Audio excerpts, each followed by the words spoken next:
If you're an expert on card counting, you can definitely skip this video. But if you've ever wanted to explain it to people in the simplest terms, or you're a complete beginner yourself, this will simply explain what the principle is and why it is absolutely not cheating. So what is card counting? It's a term that refers to any system that tracks the cards that are dealt from a deck that you see, so you can assess the cards that are yet to be seen and then played from the remainder of the deck. Wow, that sounds complicated to some people.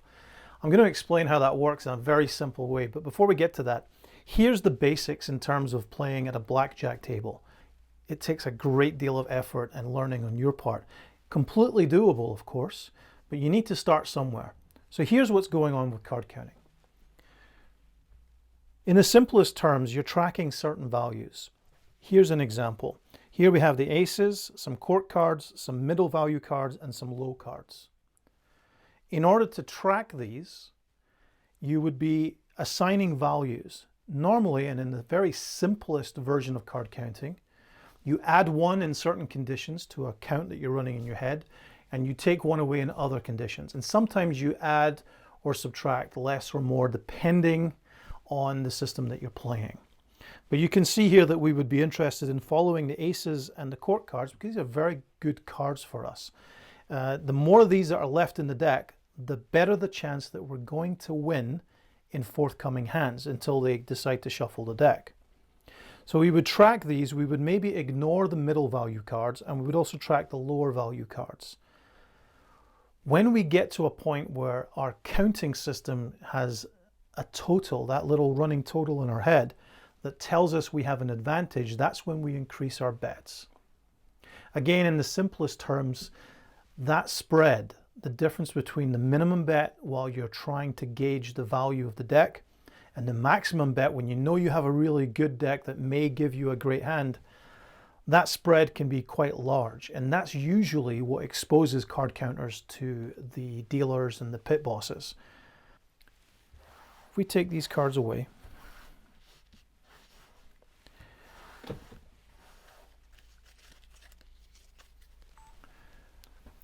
so let's do this with just 20 cards. These are 10 red cards and 10 black cards. And the red cards are the winners and the black cards are the losers. Loser, winner, winner, loser. You get the idea. In order to understand the basics of card counting, the very simplest principle behind card counting, let's pay attention only to the red cards. So let's deal 10 cards. 1, 2, 3, 4, 5, 6, 7, 8, 9, 10. These cards are yet to be played. We're not going to look at those yet. But as these cards are played and dealt out, if we only pay attention to the red cards, you can see we clearly have an advantage here because there are only 4 red cards played, which means there must be 6 red cards left. The chances of winning here are therefore increased because you have more winners than losers. Simple as that. Now, to really understand this, let's set up the simplest of situations here. If I take these and these and these and now deal out 10 cards. 1, 2, 3, 4, 5, 6, 7, 8, 9, 10. Put this here like so. At this point, as we deal the cards out, you can clearly see that all of the winners have already appeared. There's only a couple of winners remaining in this packet. 1, 2, 3, 4, 5, 6, 7.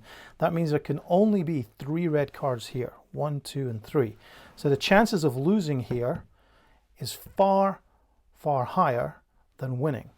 And if this was reversed, if these were the cards that were dealt and these were yet to be played, we would know, of course, that only 3 red cards had been dealt. Therefore, the chances of winning here is far higher.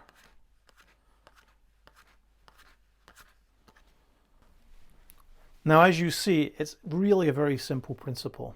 And when you get away from the red-black example and start applying the same principle to values of cards, you can see how that would give you some sort of information about what's to be played. Don't forget the cut card. If you see someone playing 6 decks and they take that plastic cut card, the dealer places it halfway down, that means you're only going to see half of the deck before they decide to shuffle again. And really your advantage is when you get into that second half. So the hope is that you see a table where the cut card, which indicates a shuffle, goes further back, so that once you've seen half of those 6 decks, you're playing the remainder until the cut card with some information. It all sounds complicated, I know, but you're just tracking what came out so that you can understand what's left to play.